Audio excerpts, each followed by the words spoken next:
आज के इस दिलचस्प विश्लेषण में हम एक ऐसे विषय पर बात कर रहे हैं जो सचमुच जीवन बदल सकता है। हम सब पैसे के लिए दिन रात मेहनत करते हैं ना, है ना? लेकिन जरा सोचिए, क्या हो अगर पैसा ही हमारे लिए काम करना शुरू कर दे? आज हम इसी जादुई कॉन्सेप्ट को डिकोड करने वाले हैं। हम जानेंगे कि कैसे केवल पैसे कमाने वाली सोच से बाहर निकलकर उस पैसे को सही जगह काम पर लगाया जाए। तो चलिए वित्तीय संपत्तियों की इस दुनिया को बिल्कुल आसान और सीधे तरीके से समझते हैं। चलिए सीधे इस बात पर आते हैं। दो लोगों की कल्पना करते हैं, दोनों एक ही कंपनी में काम करते हैं और दोनों की सैलरी भी बिल्कुल बराबर है। लेकिन ठीक 15 साल बाद उनकी कहानी पूरी तरह से अलग हो जाती है।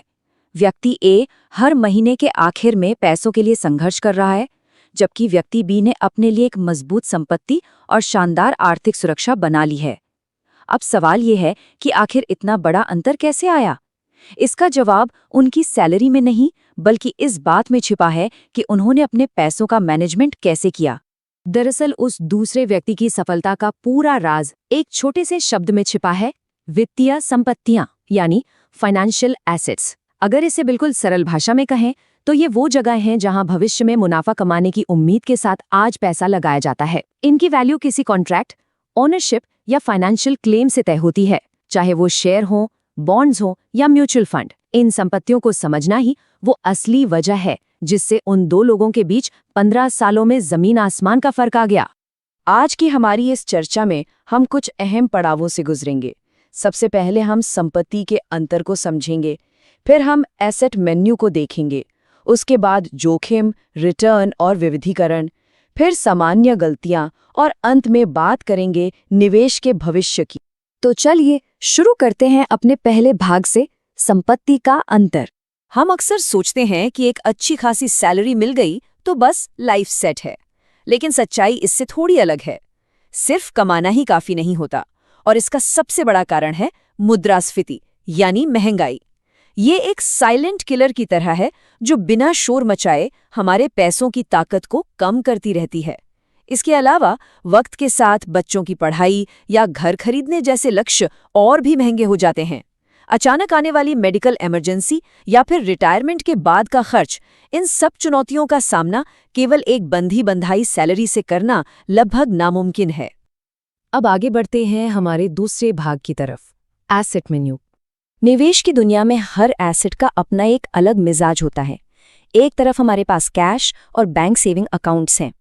ये बेहद सुरक्षित हैं, पैसा जब चाहे निकाल सकते हैं, लेकिन इनमें रिटर्न इतना कम होता है कि ये लंबे समय में महंगाई को मात नहीं दे पाते। दूसरी तरफ है इक्विटी, यानी शेयर। जब हम शेयर खरीदते हैं तो असल में हम किसी कंपनी के छोटे हिस्सेदार बन जाते हैं। इनमें पैसा तेजी से बढ़ने की शानदार क्षमता होती है, लेकिन इनकी कीमतें हर दिन ऊपर नीचे होती हैं, जिससे जोखिम काफी बढ़ जाता है। अगर शेयर बाजार का सीधा जोखिम थोड़ा डराता है तो चिंता की कोई बात नहीं, हमारे पास और भी बहुत से विकल्प मौजूद हैं। फिक्स्ड इनकम जैसे बॉन्ड और डिबेंचर हमें एक स्थिर और अनुमानित आय देते हैं, जिनमें बहुत कम उतार चढ़ाव होता है। वहीं म्यूचुअल फंड उन लोगों के लिए एकदम परफेक्ट हैं जो निवेश की दुनिया में नए हैं। इनमें कई लोगों का पैसा एक साथ मिलाकर प्रोफेशनल एक्सपर्ट्स द्वारा निवेश किया जाता है। ज्यादा ग्रोथ चाहिए तो इक्विटी फंड है, स्थिरता चाहिए तो डेट फंड है, और अगर दोनों का बैलेंस चाहिए तो हाइब्रिड फंड का विकल्प भी खुला है। अब उन चीजों की बात करते हैं जिन्हें हम असल में देख और छू सकते हैं। सोने को ही ले लीजिए। सदियों से जब भी दुनिया में कोई आर्थिक संकट आया है, सोने ने एक सुरक्षित पनाहगाह का काम किया है। हालांकि ये हर महीने कोई ब्याज या आय नहीं देता। दूसरी तरफ रियल एस्टेट है, जो किराए के रूप में एक रेगुलर इनकम और समय के साथ प्रॉपर्टी की बढ़ती कीमत का फायदा देता है। लेकिन हाँ, इसमें कदम रखने के लिए शुरुआत में ही एक बहुत बड़ी रकम की जरूरत होती है, और इसे रातों रात बेचकर कैश में बदलना भी आसान नहीं होता। इस मेन्यू में एक और बहुत जरूरी कैटेगरी है रिटायरमेंट की प्लानिंग। प्रोविडेंट फंड यानी पीएफ और पेंशन प्लान खास तौर पर हमारी उम्र के उस पड़ाव के लिए बनाए गए हैं जब रेगुलर इनकम आना बंद हो जाती है। सबसे अच्छी बात यह है कि ये हमें टैक्स बचाने में भी मदद करते हैं। यहाँ याद रखने वाली सबसे अहम बात यह है कि इस तरह की प्लानिंग की शुरुआत जितनी जल्दी हो सके उतनी जल्दी कर देनी चाहिए, ताकि कंपाउंडिंग यानी चक्रवृद्धि ब्याज का जादू दशकों तक अपना काम कर सके। अब आते हैं भाग 3 पर, जोखिम, रिटर्न और विविधीकरण।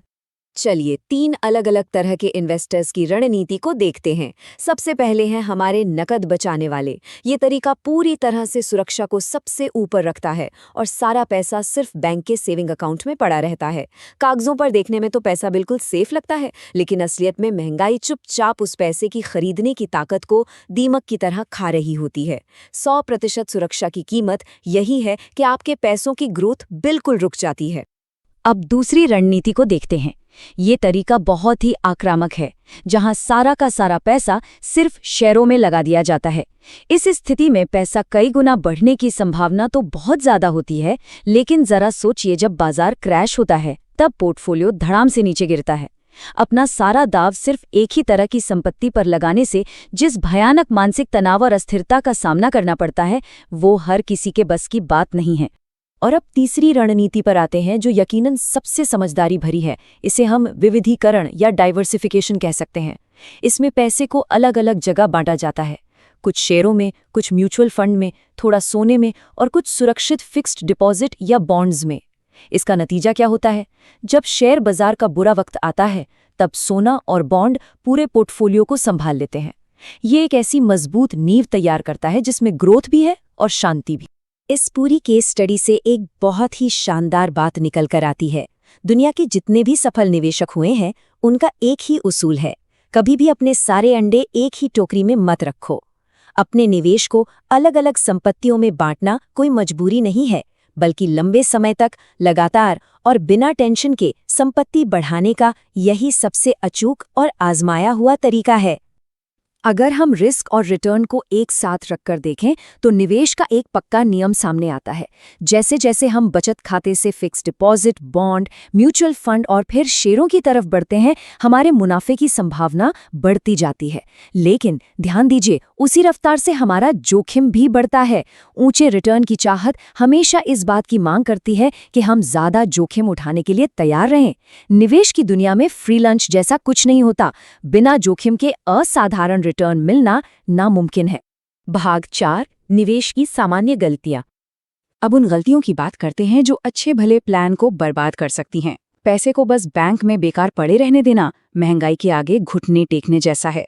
दूसरी गलती है सारा पैसा किसी एक ही जगह लगा देना, जो जोखिम को बेतहाशा बढ़ा देता है। इसके अलावा सोशल मीडिया की चर्चाओं या कहीं मैं पीछे न रह जाऊं वाले डर से किया गया निवेश अक्सर भारी नुकसान कराता है। सच्ची वेल्थ बनाने के लिए रातों रात अमीर बनने की सोच छोड़कर सालों का धैर्य और अनुशासन चाहिए होता है। और हमारा आखिरी हिस्सा, भाग 5, निवेश का भविष्य। तकनीक ने हर चीज बदल दी है और निवेश भी इससे अछूता नहीं है। आज आर्टिफिशियल इंटेलिजेंस ने मार्केट को देखने का नजरिया ही बदल दिया है। जो डेटा एनालिसिस कभी सिर्फ बड़े बड़े संस्थानों के पास था, वो अब आम लोगों की पहुंच में है। एआई पलक झपकते ही बड़े बड़े पोर्टफोलियो का विश्लेषण कर सकता है, बाजार के नए ट्रेंड्स को पहचान सकता है और ये बता सकता है कि पोर्टफोलियो को सबसे अच्छी तरह से बैलेंस कैसे किया जाए। ये भविष्य के जोखिमों का अनुमान लगाने में सचमुच कमाल का काम कर रहा है। लेकिन रुकिए, यहाँ एक बहुत जरूरी चेतावनी भी है जिसे अक्सर नजरअंदाज कर दिया जाता है। तकनीक और एआई बेशक बहुत ताकतवर टूल हैं, लेकिन ये कोई जादू की छड़ी नहीं है। ये पुराने डेटा का शानदार विश्लेषण कर सकते हैं, लेकिन ये शेयर बाजार के उस स्वाभाविक जोखिम को कभी खत्म नहीं कर सकते। बाजार की अनिश्चितताएं, दुनिया भर में होने वाली घटनाएं और अर्थव्यवस्था के उतार चढ़ाव तो अपनी जगह कायम रहेंगे ही। तकनीक एक बेहतरीन कंपास हो सकती है, लेकिन वो तूफान को रोक नहीं सकती। तो इस पूरी चर्चा का निचोड़ क्या है? असली सफलता कोई रातों रात होने वाला चमत्कार नहीं है। ये अपने पैसों की सुरक्षा और उसकी ग्रोथ के बीच एक सही तालमेल बिठाने का नाम है। समझदारी से बचत करना, नियम से निवेश करना और फिर समय को अपना काम करने देना, यही वो फॉर्मूला है जिससे वास्तविक संपत्ति का निर्माण होता है। पैसों को मैनेज करना असल में एक ऐसी कला है जिसे सिर्फ और सिर्फ धैर्य के साथ ही निखारा जा सकता है। अंत में बस एक विचार के साथ इस विश्लेषण को खत्म करते हैं। हमने देखा कि पैसा कभी भी आलसी होकर बैठना नहीं चाहिए। अब सबसे बड़ा और सबसे ज़रूरी सवाल ये है कि आज जो मेहनत की कमाई हमारे हाथ में आ रही है, क्या वो बस आज ही खर्च हो जाने के लिए है या फिर हम उसे कल की एक मजबूत संपत्ति में बदलने जा रहे हैं? ये कोई और तय नहीं करेगा। ये पूरी तरह से आज उठाए गए हमारे वित्तीय कदमों पर निर्भर करता है। यही वो सवाल है जो हमारे कल को तय करेगा।